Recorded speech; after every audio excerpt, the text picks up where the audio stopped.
welcome back to 3M Affairs podcast. Today we are talking about Apocalypse Now and Hearts of Darkness, a filmmaker's apocalypse, the documentary based on the process of making Apocalypse Now. But before that, round table, checking in. How y'all? Great, clearly. We're all so alive and I'm good. I just watched 3.5 hours of Apocalypse Now. I think we have 7 hours of sleep between the three of us, so it's yeah. So it's Apocalypse Now felt right this morning. So did you feel like Marlon Brando at the end? The horror. I feel like Marlon Brando. I'm like fat, bald, and I don't want anyone to look at me. So. I felt like the guy losing his mind, the surfer guy. Bro, Lance. Okay, we'll get into it, but Lance is kind of the king. Like, he drops acid one time and then like loses his mind. Fantastic. I mean, obviously we'll get into this, but the characters in this fucking movie are just like all the way around an actor's dream. I'm gonna need us to spend like half an hour talking exclusively about Lawrence Fishburne, but like we'll get to him. I love that. I mean, he's what? Like, I wonder how old he is actually. Dude, he was 14. Maybe. No, he was 14 for the role. Yeah, he lied. Whoa, he lied about his age. 14 playing a 17-year-old. He lied about it, but then he actually, because the fucking movie took so long, by the time it came out, he actually was like 17. So, but still, it's fucking wild. Does it? Sorry, I know we're jumping all over the place, but does it not consistently blow everyone's mind that when you look at Martin Sheen exactly in that movie, like Charlie Sheen, exactly. No, but also Emilio Estevez. And they don't look exactly like each other, but he looks exactly like both of them. And it blows my mind like every the Dragon time. Ball Z fusion. And like, obviously, dance between the two of them. Well, yeah, I was just impressed that any audience members who don't know this, that he's both their dad, their brothers. Sorry, I talked over you, Brandon. He also, for 36, had a lot of gray chest hair, which I was surprised. He was like, I was 36 when I filmed this movie. I was like, what? No. I think it's because of the heart attack. Well, he had a heart attack in the middle of the movie. Good for 36 heart attack recovered person. Oh, yeah. Yeah, but even you guys saw, because they talk about in Hearts of Darkness, right? Like the heart attack, like he was like on the bus there. Like it didn't seem like it was like, you know what I mean? Like he was okay. It also happened after the whole thing. Like he had that whole where he got drunk filming that scene at the beginning. Yeah. And he punched the mirror on his birthday. Right? Sean Martin. You know, so he he actually cut his hand open, and that's all his blood, which is crazy because in 1979 it does kind of look a little bit fake, and even with like the cow and stuff like that at the end, but it's all real though. It's all real. Like they killed that animal, and then like the fucking like the Hollywood animals activists, they tried to like boycott this movie because there's like a live fucking slaughter of a water buffalo. Well, and the thing is like, all right, well, I mean that is the thing is like, but they hired the thing that I learned, obviously from the documentary. Everything, all the tidbits, listeners, is from the documentary, but they hired like some sort of Indian tribe to the area to be those extras for that scene, and so the ritual that they're doing is like a legit ritual for their culture, and so I feel like that's okay. I mean, yeah, PETA can. No, I just think it's like funny that like I mean that's like that's a whole other conversation, but I think like it's funny that this movie that's got so much like murder and torture and like violence in it, and these people are like, but the animal, like it's like a war movie, and their hang up is that there's like a buffalo that gets killed. Yeah, like there's that scene where he just assassinates that woman on the boat. Or just like the whole. He's like, I told you not to stop. Lived, so it's fine. Oh my god, so cute. But there's actually a photo of like soldiers in Vietnam. Like there's a soldier in Vietnam with a pup. Like that's kind of a thing that that happened. There's a bunch of stuff that was based on like when Robert Duvall, who like by the way is like fantastic, and he it's just so awesome that it's Robert Duvall playing that character. You know that soldier's like dying, and he's got the pan over his stomach, and he's like, any soldier that's fighting with his fucking guts hanging out can take a drink of my canteen. So that I guess was like that's a real thing. Like there was like a famous photo of like a real soldier, like Vietnamese soldiers like holding his guts in. like with like a pan lid, and some like fucking general said the same thing. He like walked over and was like, "That's amazing." Canteen. Well, it's fucking crazy. Directed, co-written, produced by Francis Coppola, Francis Ford, and the man, the myth. He used this film to actually showcase like Vietnam, like a lot of the stuff that was happening in the war, or that the stories that you hear, he tried to emulate into the film. Like even the whole like the surfing, like having the surfers go surf, and he's like, that they just had, there was so much money put in this war, and just because it was a senseless war, whatever it was. Obviously, we don't know. We were born in the 90s, but I mean, I think that we have the gift of hindsight. Sure, 100%. But like the soldiers there, like they just did shit for fun. There was a story of a helicopter pilot just fucking around with like trying to pick up a bicycle, and just not even like thinking like, oh my God, we're in a war, but just like, cause they're over there, they're bored, they like nothing is going on, and they're just having, to buy time. And so I think that's what Coppola wanted to try and, doing drugs, like doing drugs, smoking marijuana, like not. Well, like you don't hear that from like World War II. You know what I mean? Or like World War One. Like that's not really the stories, like, and the tone of it in such a different way. Where it's like, it's not like, we had such a great time in World War One dicking around. It's like, again, to be clear, that's not obviously what people say in Vietnam, but like, it didn't sound like anybody was surfing in, World War II. Like, but I don't know.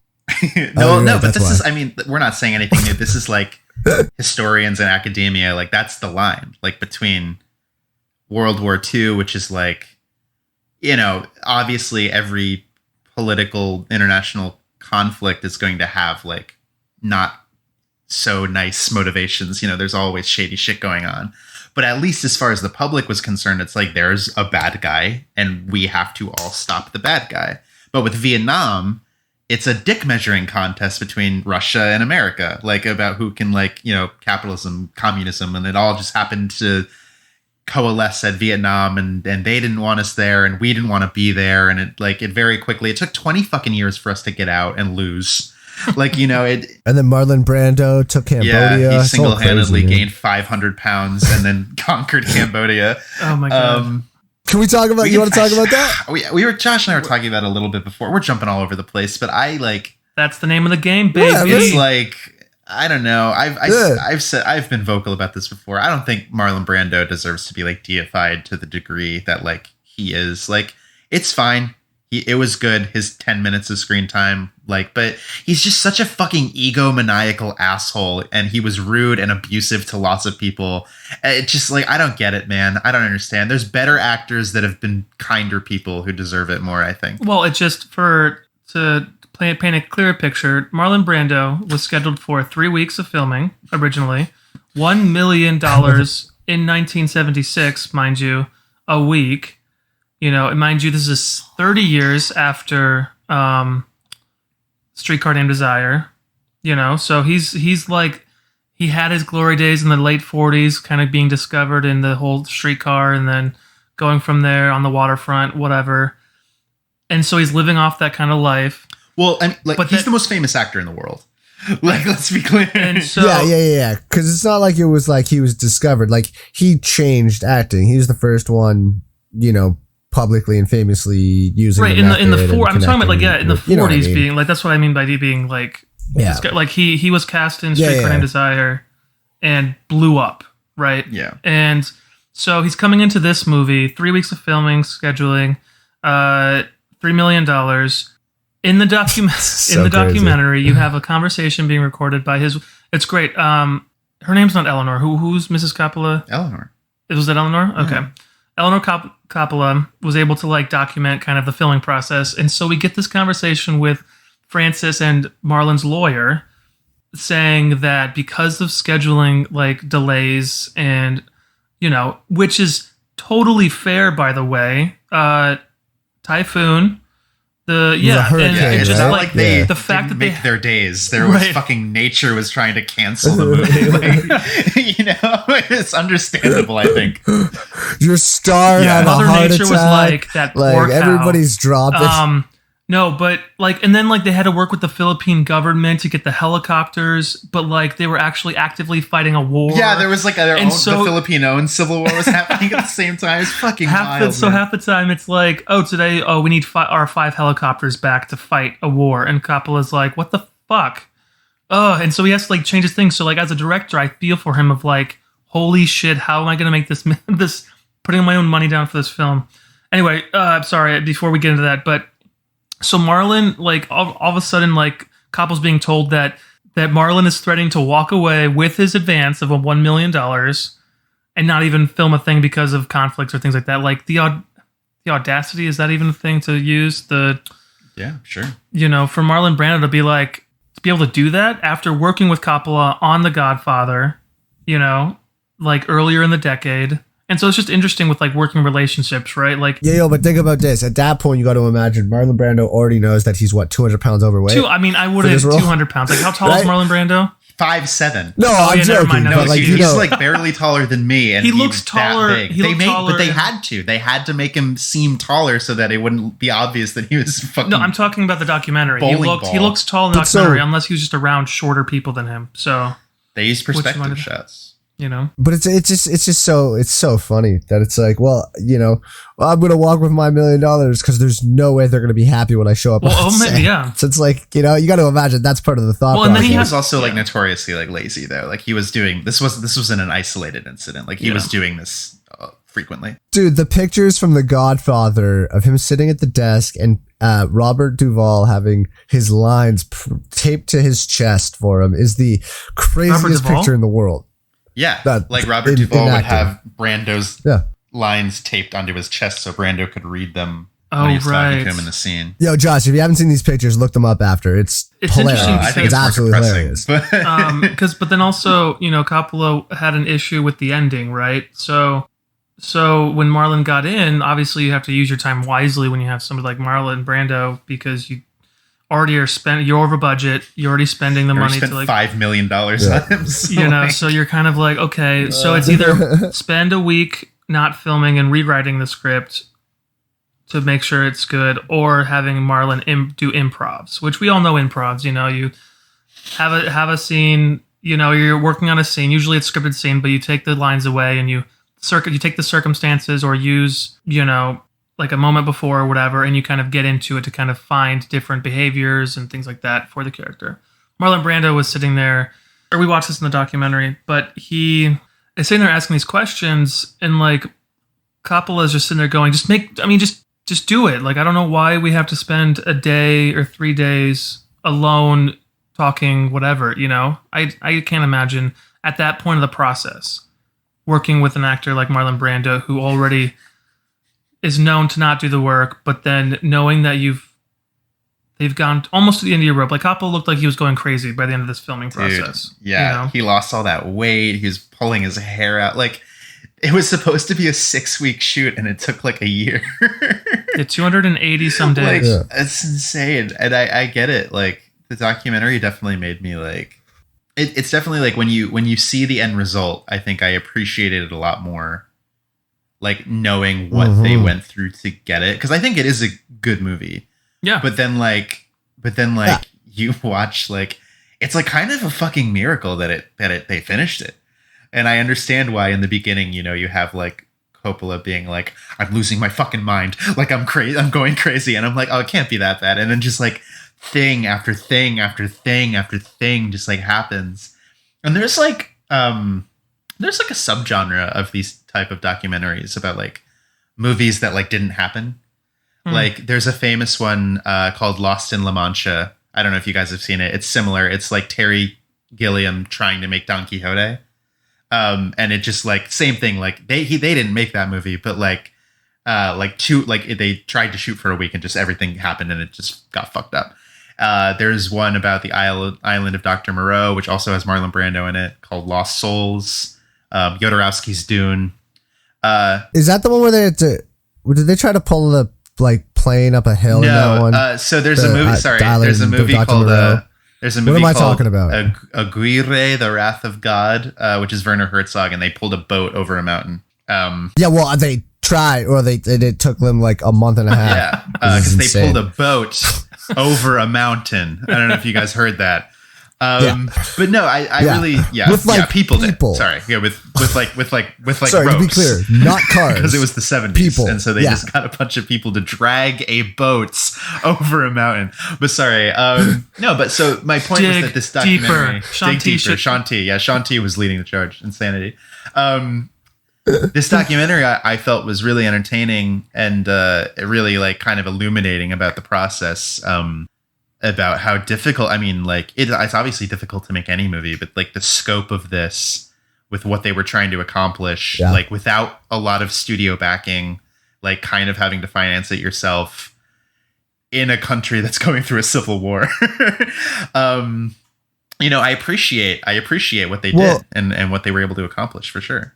I mean, and that's the thing when you, aside from the acting, really quickly, again, rewatching it this morning, what surprised me the most was the pace. And again, I watched the 3 hour and 15 minute extra version this morning. So the pace of it and the tone, but the arc of the acts and the very different feeling in each of the acts as you go from the first act to the last act. You're taking this ride with Martin Sheen and everything just works so well. Like all the way through, you're on the ride and it doesn't, again, I was fucking exhausted this morning and I was glued to the screen. Yeah, they did a good job at, I guess rewinding a little bit. I guess we kind of, from the conversation, we know our thoughts on the movie. We liked it or we appreciated it for what it's worth. For me, I've never seen it. So going in, I thought it was going to be just like your typical war movie, rah, rah, America type of whatever. And it wasn't. And I was really appreciative that it was more psychological than more of a war movie. Like it was very much, it's based on the novella Heart of Darkness, which is about Belgian Congo. I wrote down the authors. Sorry, I'm Joseph away from the Conrad. microphone. Sorry, I had to read it for AP English. So it's Joseph Conrad going up the Congo, the Belgian occupied Congo to rescue Kurtz, not murder him. So that's an interesting. It's actually not really that based on the story. But no, but like but isn't it to rescue Hertz and then when he gets there, Hertz is in the same position? Fucking spoiler alert! Wait, what's that? Oh well, it's hard to tell. It's one of the famous books of all time from the 1800s. Brandon, come on. No, but like, but it's not necessarily like, but the sort of like. You have this captain's journey going. He has this mission to go get. Yeah, Kurtz, it's loosely based, right? But they used Vietnam as like the canvas to like the technical journey of Conrad. And it's the same idea. They're going down the river, right? The river. That's going up up the darkness too. Yeah, it's fucking crazy. Sorry, up the river. Also, just really quickly because they wanted to make it in the 60s, like while the war was still going on. They're fucking crazy. Yeah, John Milius, and it was originally going to be George Lucas. Yeah, and then George Lucas was like, "I'm not going to fucking Vietnam, you psychopath." They said the producers are like the studios were like, "Yeah, we're not backing this. You guys could literally die going over there. So we're not sending film crew." Could you see George Lucas just be like, "No, I'm going to the desert to play with C-3PO." It's just funny Fuck that guys. Because we look at like George Lucas now, who like doesn't get up from his chair, like he lives in Video Village and he's just like on his monitors, like he's not there. So it's a picture like that George Lucas like in Vietnam in like the middle of a war, trying to like get the no, it's I'm glad we saw the Coppola version and not the George Lucas version. Well, the shots are unbelievable all the way through. So, I mean, it's so understandable why it took so long, why everything was such a shit show. Because the shots, just like, in The Shining, it's the same conversation, but it's a masterclass in everything. The visuals were my favorite part. Like there are some good acting. There's some good moments, but like just looking at it, I was like really impressed with. And again, to know, we talked about this with The Shining, but the difference is obviously The Shining is in a, hotel and everything is there for them to use and they don't need to worry about a civil war and getting helicopters. And like, that's one thing to do beautiful shots, but to get these beautiful shots of helicopters, explosions, the boats constantly move on moving water. Like it's not James Cameron doing it in a water tank, that or whoever paid $300 million for. This was them on a fucking river in Vietnam and somehow getting these perfect shots, which is unbelievable. They were in the Philippines, but they only used it because sure. Yeah, what did I say? Yeah, they filmed in the Philippines because it looks, I guess, exactly like Vietnam. So, but the thing is, like, but from a director's standpoint and trying to use your time wisely, like the fact they were able to get the shots they did, which is right, Brandon, they're like beautiful and like with the technical aspects of it, like the whole with the helicopters, right? So like they would get different pilots every time, or they would get different pilots that weren't rehearsing. And so they would do like a $10,000 shot and they would mess it up. That was one of my favorite parts of the documentary is that scene where like they show that because so the helicopter part that I think we're talking about is when you meet Kilgore, Robert Duvall, and they do the strike, the coordinators with Ride of the Valkyries, which is so like, which I want to put a pin in that and come back to that moment. But so in the documentary, you see them do it and all the fucking explosions and everything. And then like the cinematographer turns to me and is like, so they were like too high. Damn, we got to do it again. Like, it's like, and then you like totally understand why they went over time and over budget. Cause like to get that perfect shot, you have to take like 10 non-perfect shots and that's money and time. And like, yeah. Well, and then in that case, taking a non-perfect shot is still blowing up a square mile like of land. Eviscerating the Philippines. And you have all these like fucking extras like staring out the screen like, oh my God, they're blowing up our food. Like they're blowing up our food. Yeah. Yeah. It's insane. But like, and even like the whole scene with like the famous line, I love the smell of, napalm in the morning. Napalm in the morning. There's like little kind of mini explosion, like little things going off like behind him. And you can tell that sometimes, depending on the actors, because there were a lot of young actors cast in this movie, right? And for these soldiers, because a lot of, Vietnam there's a lot of 17-year-olds, 19, 18-year-olds not. They had the draft. They had the draft, exactly. So they were scooping them up wherever they could. Yeah, and that's why you drop acid while you're on a boat, because you're like, fuck my life. Yeah, because that kid was supposed to be best surfer in the world. And then Sam he fried his fucking brain with acid. It's so crazy. But I mean, you could tell that like with like Robert Duvall sitting there, like he's not flinching because, obviously I would like to assume that they set him up to where like no matter what happens, like if there was like a misfire or whatever on these technical aspects of it, that they would be in a safe enough zone to not get hit. But it's still funny to see them flinch because you can tell some of these shots were like, oh, fuck, that was close. But not Bobby though. Nope. Bobby's a stone cold pillar. He's so great. Like, so this is the second film from Coppola that we watched The Godfather 2 for the podcast. And I felt the same, like Robert Duvall like stole the show for me in that and in this. Like there are a couple other, like Dennis Hopper in this is also fantastic. Oh, as a photographer, yeah. Yo, yeah, like, Dennis Hopper. I was like, he's in the credits. I know he's in this movie, and then he just like he's at the end. Yeah. Oh my God, la, la, la, la. Like he's fucking nuts, and I'm like, oh my God, it's Bowser. So good.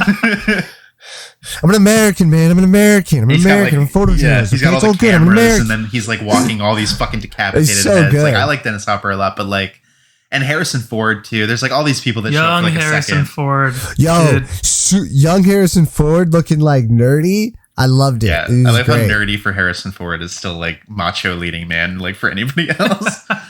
Yeah, I mean he's still Harrison Ford. I'm just saying he had some glasses on. That's all. It was a good look. So you're going to go kill this guy, and then I'm going to go be in Star Wars. It's just fucking crazy. What were your guys's... So, no, you can go ahead, Brandon. No, I was just going to make more jokes about Harrison Ford. I was say, what are your guys' thoughts on the use of voiceover? I know we've had a few different movies now that had voiceovers done. So this is like where I definitely like, I stand by everything that I've already said. Like, I think this movie is like very, very impressive. I appreciate it a lot, but like, I don't know, man. Like the voice, like I think Martin Sheen might be my least favorite part of it. Like I never was like really interested in him, and like the voiceover stuff like was clearly added later. And also I read it's not even him. It's like his brother.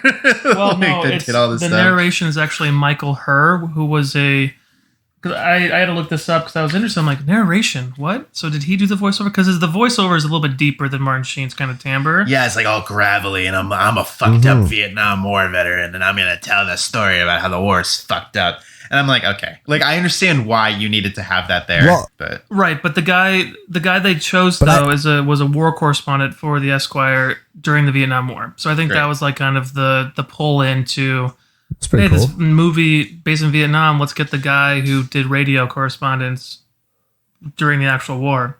So I think, but was it effective? No, because the fact that I had to look that up and be like, okay, that's kind of cool.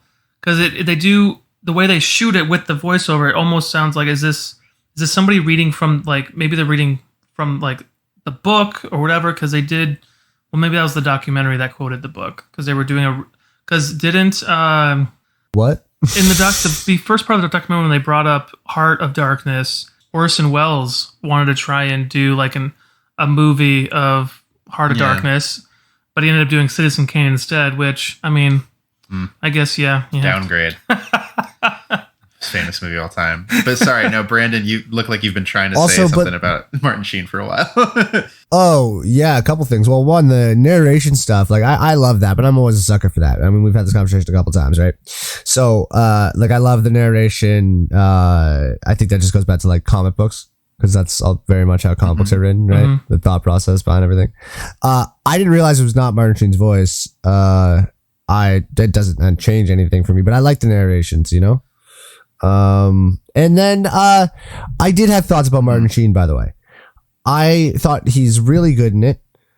And I think one of the things that I like the most about his performance is that and it would be so easy to go the opposite way with it, but he rejects the idea of being cool as the character. There's no part in that movie where it looks like, as an actor, like he's trying to be cool. Like, he's obviously a great actor. He knows who this character is, but he's not. You're spending so much time walking around with a gun in Vietnam. Like, it would be very easy seemingly to wade towards that way of, oh, I want to look cool. And I didn't see that at all, which I thought is so good and, important to that role. So. Yeah, I hear what you're saying. I feel like for me, it was more like all of the interesting stuff to me was like around those voiceovers. Like, the beginning aside, like, I think the opening's really great. Like with the images of him and like him in the hotel room and him just like I got to get back to the jungle. I got to get back to the jungle. And like, yeah, that first scene is obviously in its own thing, just fantastic. But the stuff that really hooked me was like, okay, so like the beginning up until, and then you get to like Robert Duvall and like all of his shit is like fantastic. And there's that like amazing set piece. And then like all of the moments of them like going like up the river, like we were saying earlier, when they get to that, the Vietnamese boat and they kill the passengers on the boat. And then they get to, the island or, at the end of the thing. And it just felt like I like was tuning out over the voiceovers because I was like, oh, this is them explaining to the people who aren't paying attention what's going on.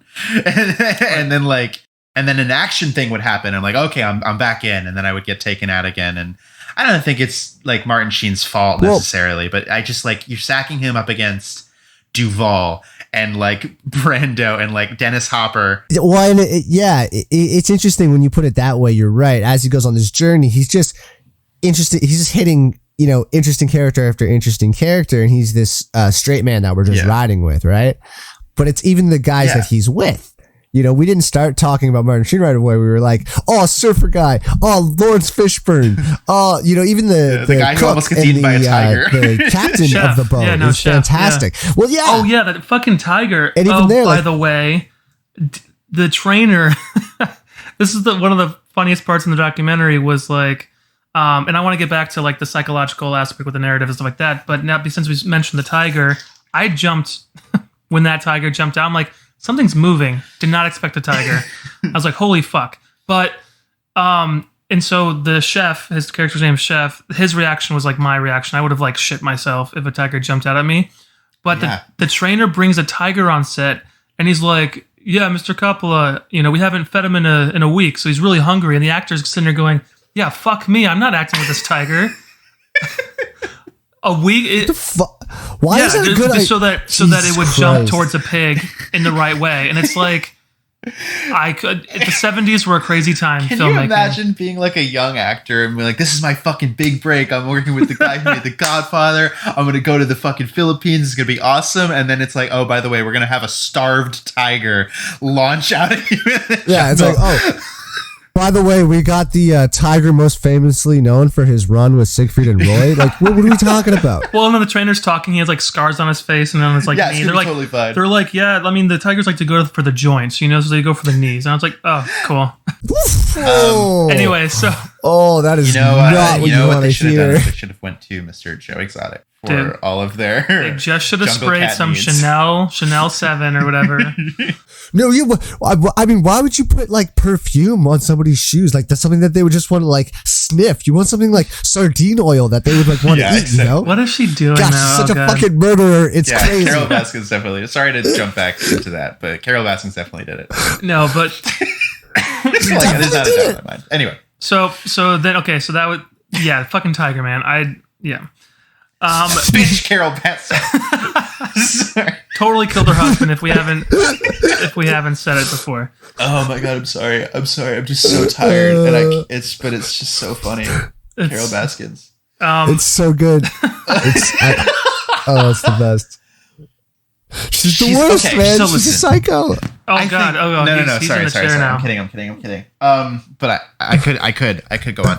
But no, I think I'm actually having a psychotic break.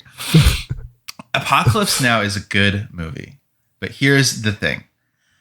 It's exactly like what we've been talking about, or at least what I've been talking about. No, we've all had experiences, I feel like.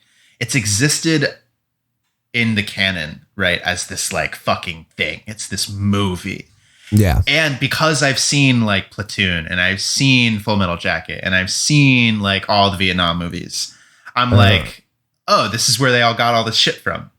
Like the Ride of the Valkyries in the helicopter, that's like one of the most iconic things in war movies and TV shows ever. And I feel like they were the first to do it. Yep, 100%. And then same again with the music in the very last scene when he's sneaking around to kill him. That same scene when that music comes on, and he pops out of the water, or so it's just like you've seen it. Yeah. So for me, I'm like, okay, we're hitting all the beats, and like again, like I totally respect like what Coppola was able to do. I mean, I was kind of trashing him when we talked about The Godfather just because he got lazy.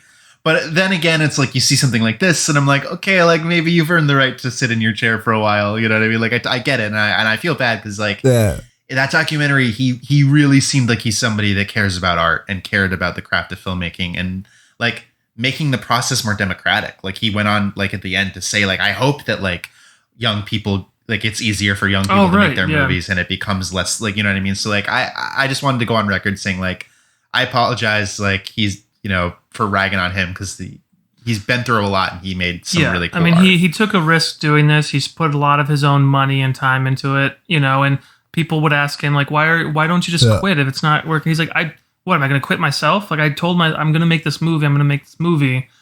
If I go bankrupt doing it, then whatever, But yeah, no, at the end of that documentary, the line of, I hope from now on, like, because the documentary was 91. So yeah. She's like, some young girl. And no, but what is the actual line? I'm not.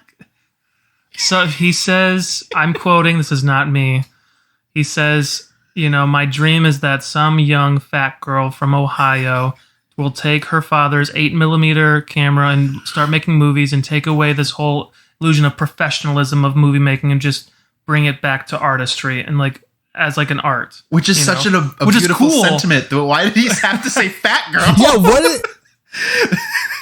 Yeah, right. It's such a nice thought, but isn't that like exactly every one of his movies in the best way? Like a beautiful sentiment, and then this like rugged exterior. Yeah, I guess that's around true. It. That's a good point. But it's it was just so funny because like we literally just watched that part of the documentary again, and just the way that he says it, so like, good. It's my dream that one day some little fat girl from Ohio. It's like, why are you so aggressive, Frank?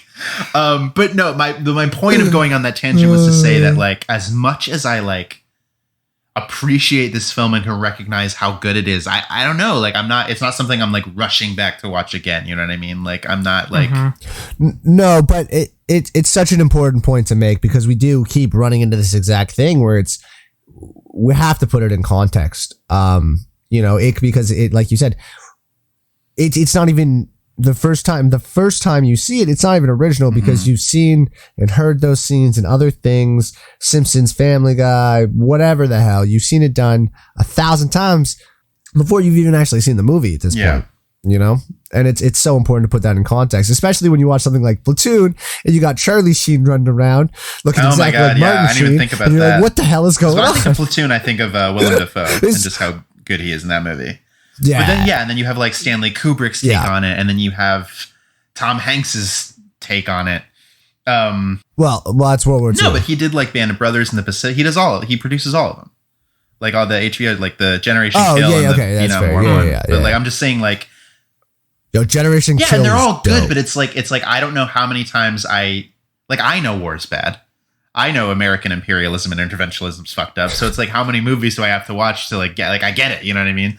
and then again, I understand that this was like one of, if not the first films to really go there and do it. So like, I can't, I feel like I can't take that away from it. Right. But that exactly. But like, for me, it's point, like having, like, I'm just seeing it now. And like, maybe that's my fault for not like seeing it earlier, but I'm just like, yeah, like, okay. And it's expertly crafted and it's so well done, but I'm like, yep, like, war's bad. But you're also aware enough to put it into context and just, even just say everything that you just said, where you're like, okay, but I understand why it didn't hit me the way, I've heard that it hits people. It's like, because I've seen everything that jumps off from it. It's like watching Rocky 2, 3, 4, 5, the new ones, Creed 1 and 2, and then going back and watching Rocky and being like, oh, that is good. Rocky 4 is the best one because he punches communism to the end. Yeah. And also, Ivan Drago, Dolph Lundgren, one of the most underrated actors of all time. Underrated actors. I would like to... Very interesting. But I think that's what, for me, I appreciated because I'm kind of with Caleb. With like, when I decided to request this movie for this episode, I was worried that it was just going to be like, shit, like, yes, it's gotten some awards, and yes, it's in the, I won't say the Smithsonian, but it's like, it's archived as like a historically relevant kind of which of course it is. It's definitely historical. Like, it's definitely important. Like in cinematography and things like that. But for, sure. for me, I was. You'll find it on every top 10 list. Yeah. You'll find it on every top 10 list. You know what I mean? The Palme d'Or. Oh right. So I guess I don't. We'll go into that, but I want to. Get this thought out. Sorry. About the psychological aspect of it, like with Martin Sheen and the character going up this river, right? And he's supposed to be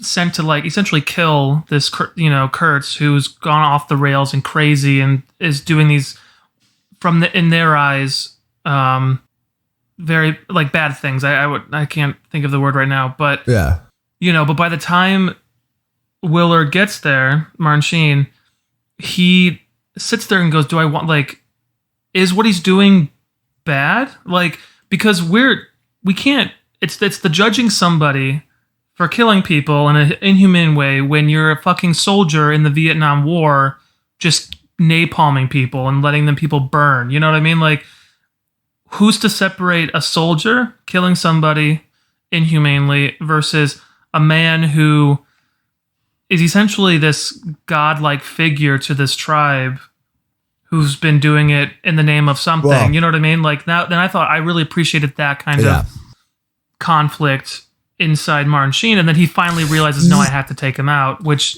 was great, but it was very interesting because, even Kurtz, Marlon Brando is like writing a book, or he's doing something, or like, I don't know what the manuscript was on the desk, but at the end, but he was definitely recording his journal or whatever, kind of knowing that he's kind of gone off track. Oh, well, yeah, no, because he even says before, there's a moment where he's talking, the first time that they meet, and he's talking to him, and he says to Martin Sheen's character, if I were to, and he's talking about his son, he's like, if I were to die, I would want somebody to tell my son everything that I've done.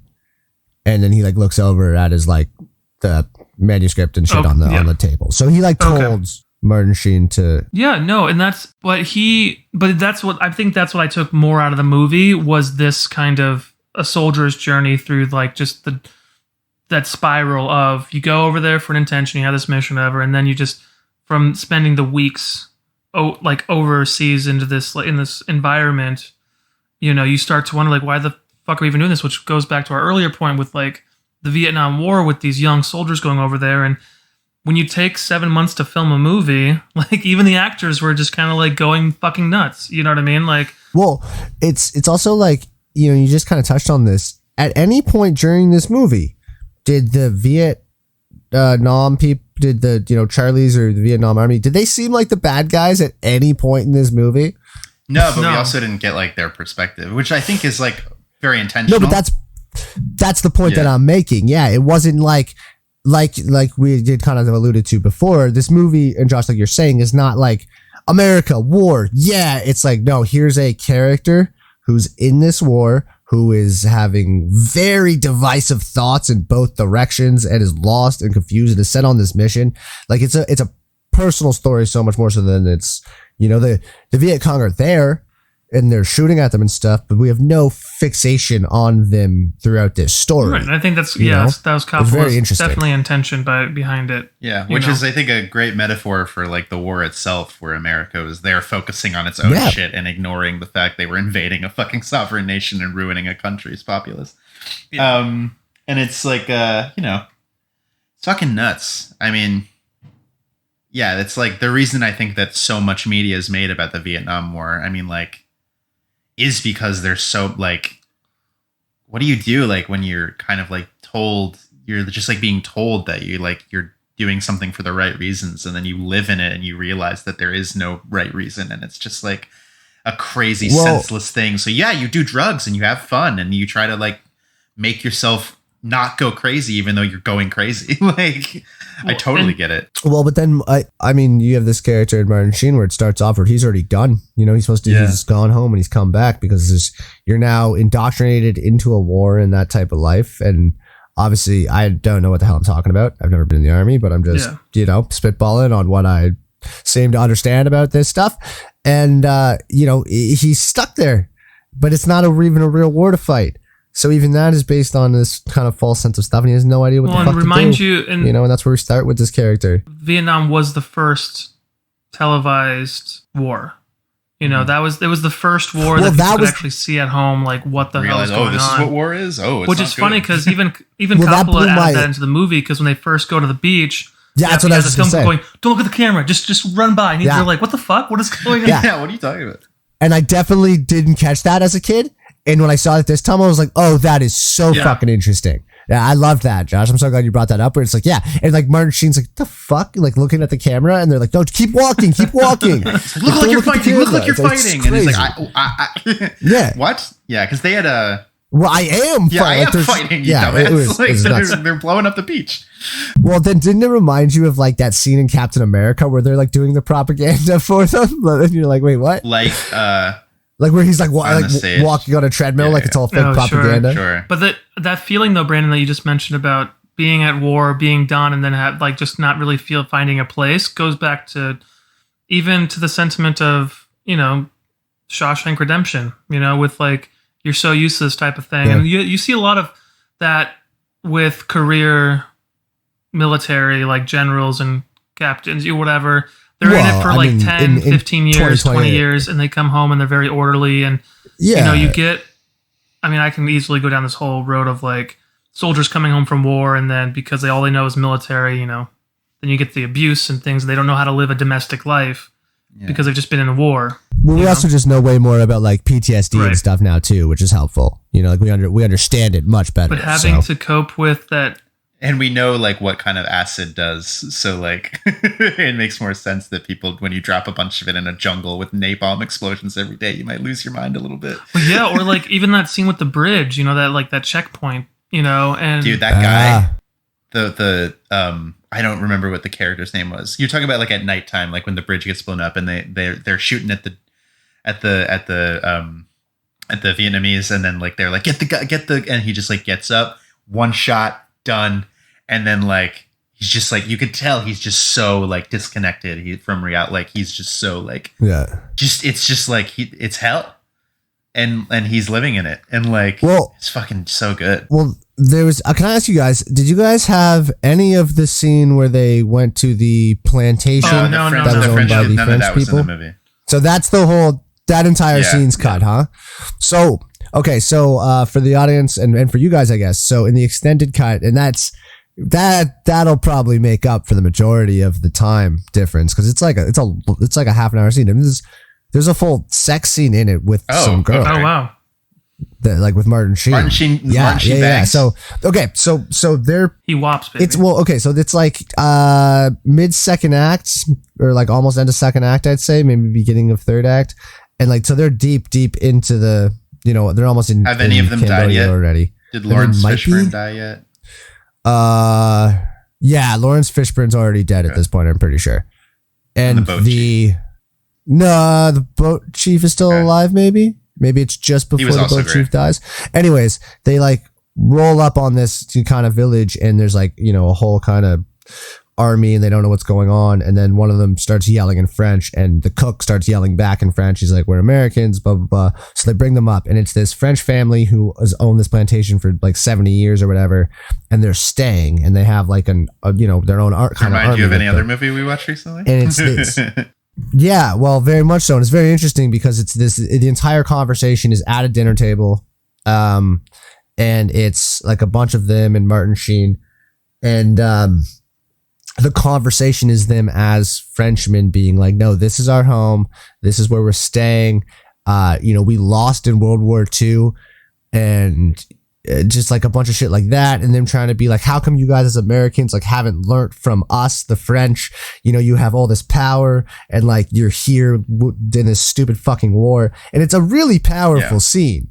So it's interesting that it was that's the one that was cut because it frames what's happening there with the rest of the world. Well, I know. And then there's a girl, and then they have sex, and then he moves on and to keep going down the river. Gotta get my dick wet, baby.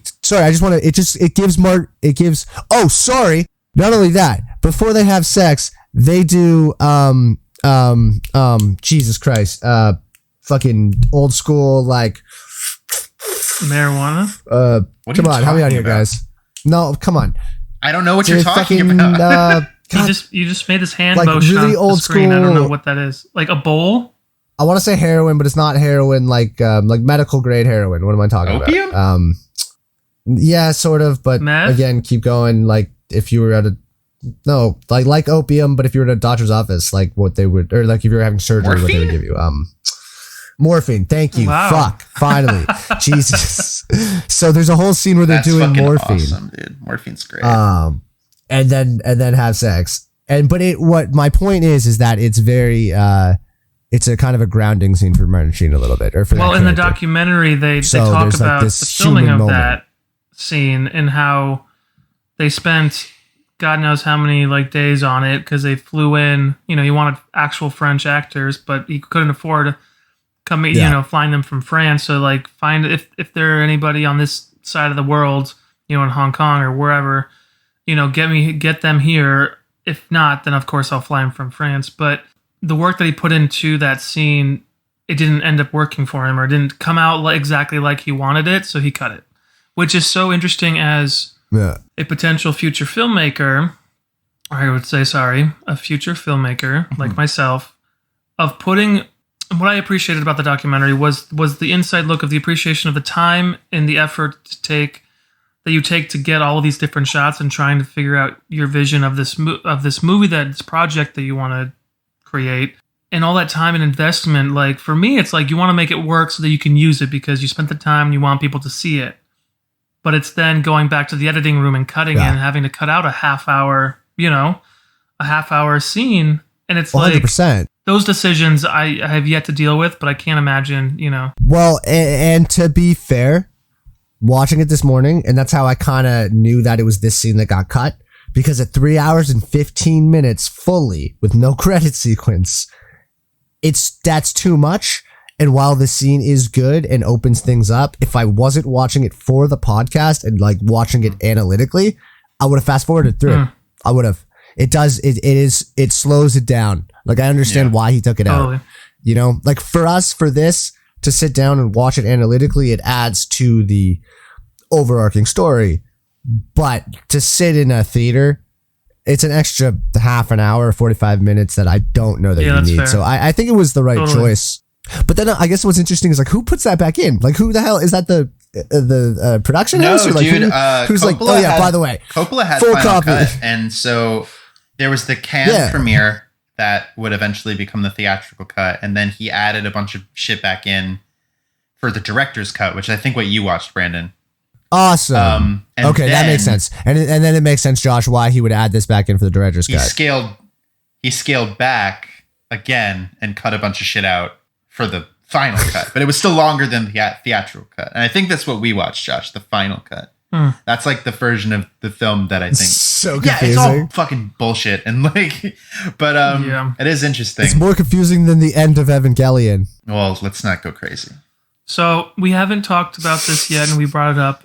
Lawrence Fishburne. Yeah. 14 years old, filming in the Philippines.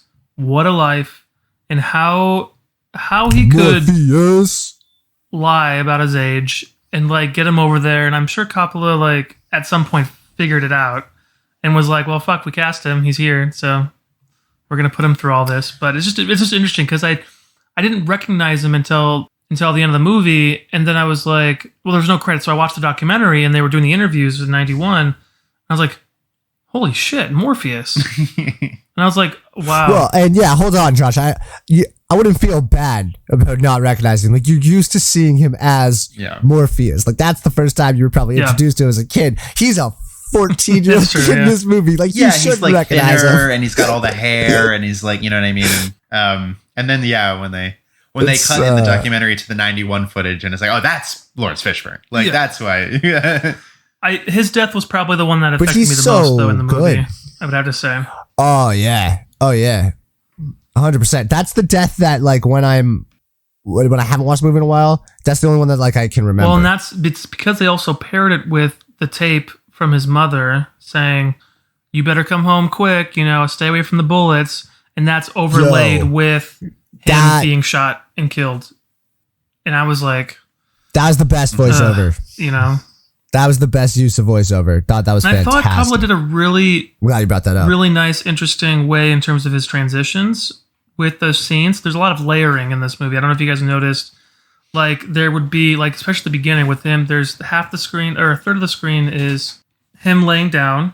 Then you have the sound of the helicopter. Then you have the fan going, and it's all, you can see kind of everything at the same time. You know what I mean? And so I thought with that, and then the transitions, I felt were very, very well done. It definitely got me thinking of, putting scenes together and like, how long of a transition or a fade out should I do this scene, and should I overlay it with somebody else? It's just the craft of it, like we've been saying this whole time, was spot on.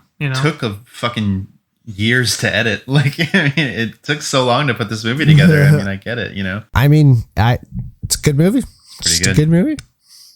I'm pretty excited for Apocalypse Now too. Apocalypse Later. I knew you were gonna say it. That was so loud, Brandon. The best. Sorry, no, I got excited. Yeah, it was it's a good movie that I don't know when I will watch again, because it's right. Exactly. But totally. I'm glad that it's an undertaking. It's an undertaking to watch, just in that it's an experience. It hits you. Yeah, I definitely recommend, for those that haven't seen it, to go back and watch it, because like a lot of the movies that we've been hitting on this podcast, and I'm thankful for, is a lot of the top movies out there in terms of filmmaking and craft. If you love movie making, if you love the arts, whatever, and films, watch these movies. Even if it's just once. And if you guys can watch the documentary with this movie, because especially, like we say before, you shouldn't have to watch something else to get the full thing. I think the movie at itself is a full great experience as a movie, but the documentary definitely just enhances that kind of wow. Well, it's just a phenomenal documentary on its own. Shall we? It's so good. Let's do it. Who wants to? Josh, want to go first or last? We do it differently every week. I can go first. Thinking about it, I'll probably give it I'll give it a 4.5. I'm gonna give it a 4.5 as well. A strong 4.5. Everything that I think everything I've heard negative about this movie is all things that I'm a sucker for anyway. So 4.5 over here. I loved it. Yeah, I don't know. I gave it like a 4 after I watched it, and I'll probably stick with a 4. Which is not, just like Raging Bull and The Godfather. They're not bad at all. I just like, I don't know, man. Like I'm not the kind of guy. I was never the kind of kid that was like war movies, like Saving Private Ryan, like like I'm not. Well, I mean, that's a whole conversation. I would love to do Saving Private Ryan sometimes. I could, but it's very, it's like just it's movie. probably the best movie I've ever seen that I don't love. Okay. Yeah. That's okay. Yeah. If that makes any 100%. Sense. I could. Yeah. No, it makes a lot of sense. Thank actually. you, Josh, for finally letting me check it off my list. Yeah, I mean that's why I'm here. That's all I'm here for. Caleb and I collaborate, and I just have to somehow get the movies that he doesn't want. Oh, and sorry, real quick, going back into the filming, some of those shots with Marlon Brando in the shadows, the use of shadows and the use of light. Sorry, I know we're in the last segment of the episode. No, but it's worth pointing out, like they did it really well. No, and like the reasoning behind too, like hilarious because you have to do it to cover up how big he was for the movie. But like having him kind of like when he's rubbing his head, and then the look on his face, but then even with the use of lights during all the nighttime scenes and the trenches and things like that, I just thought was well done. A lot of the practical stuff. So 100%. Finding light in those dark scenes was really well done. And then you have like we talk about The Godfather in terms of a movie making, in terms of a lot of the long shots, more acting. Like this was a very technically based movie, very high in scale, like almost a huge blockbuster, explosions, guns, action. Yeah. And Coppola all did it within 10 years, So good for you, man. Brandon, what do we have? You're up. I'm up. All right, guys. Now can I start a new run here of sure. movies? I mean we're gonna be like changing it up at the next cycle anyway, so it might be a little fucked up in terms of like. But I'm not worried about it. Okay, well I know what I want to watch. Let me know if either of you have seen it. It's a little Western called Tombstone. And it's awesome. I have not seen Tombstone. No, Josh, I think you're really gonna like it. Caleb, have you seen it? You know what? To be fair, Val Kilmer, fucking what's his name? The guy who plays the dad in Guardians of the Galaxy 2. I'm blanking on his name right now. Fuck. He's not Kurt Russell, just the Guardian. He's Kurt Russell, motherfucker. That's not what I know. That's not what happened there. Okay, I know that. He's Kurt Russell. I mean, like, all right. Listen. To be fair, Tombstone is like that's like a movie that like dads. It's a dad movie to me. Like my dad was like, Tombstone's great. Like you gotta watch when it's on TNT. Like you know what I mean on cable. Yeah, it's like, yeah, exactly. All right. It's just it's a great movie, man. Yeah, we'll watch Tombstone. And he shoots like this because that's the cool way where he's like, all right. Pew, pew, pew, pew, pew, pew, pew, pew, pew, so we know pew, that Brandon really loves it. No, I'm excited. Yeah, I was. Yeah, all right, cool. Tombstone. I've never seen it, but I'm looking at pictures and I'm like, okay. No, it's like it's one of the most famous westerns for sure. I thought Blazing Saddles was. Yeah, it's like early 90s, I want to say. Yeah, 93. It was made. Yeah, like Tombstone and Tombstone and Unforgiven both came out around the same time, and it was kind of like the westerns are done, we finished. Like right, and there was like a little western resurgence there with like a bunch of famous actors, and then they were like, yeah, we're gonna move on now into the late 90s, and it's free in America to watch on IMDb with ads. And then in Canada, I don't know, but it sounds like you have it probably. Well, I'll watch on IMDb with ads. I do. Cool. That's cool that IMDb does that, but awesome. Sweet. Pumped. All right. Next time it's Tombstone. I'm looking forward to it. Awesome. Josh, you want to take us away? Yeah. Hey guys, like always, thanks for checking in to Three Affairs podcast. You can find us wherever you get podcasts. We're on the three major ones: Google, Spotify, Apple. Find us on YouTube, like and subscribe and share. We have, all of us are on our Instagrams and different social media. I'm on Instagram at Stir, STER_Joshua, and on Facebook, Joshua Stir.